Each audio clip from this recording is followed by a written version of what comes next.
La résilience, je la vois en trouvant les bonnes solutions. C'est d'être capable d'avoir... C'est un sujet très, très complexe. Pour moi, la résilience, c'est la capacité à faire face à des difficultés.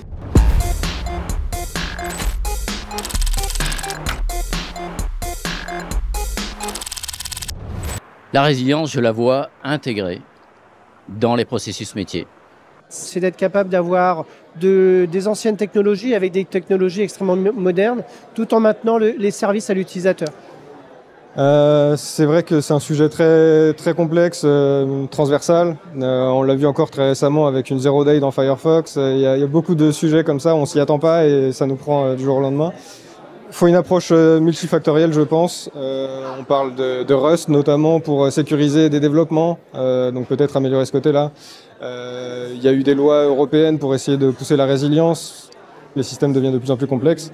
Donc, à défaut de pouvoir simplifier dans de nombreuses entreprises, c'est améliorer l'observabilité de tout ça et avoir des équipes suffisamment dimensionnées pour y répondre. Pour nous, c'est surtout être capable de traverser toutes les crises qu'on a eues et qu'on continuera malheureusement sûrement à avoir, sans trop de mal, et du coup en trouvant les bonnes solutions avec beaucoup d'efficience. pour moi, la résilience, ça va être le cloud. Mais le cloud qui va devoir intégrer des problèmes d'ISO 22301, de PCA, de PRA et au final de RGPD et s'assurer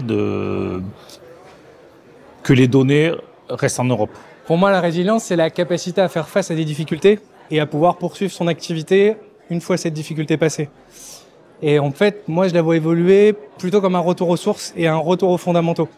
Où en fait, il y a quelques années, on parlait de bonnes pratiques. Aujourd'hui, ça se transforme beaucoup en loi. On parle de DORA & Co dans la finance. En fait, voilà, quand on est dans la tech depuis un certain temps, tout ce qui tourne autour de la haute disponibilité, de la sauvegarde, quand on met en place quelque chose qui est censé être disponible, on le teste. Quand on sauvegarde les choses, on cherche à les restaurer.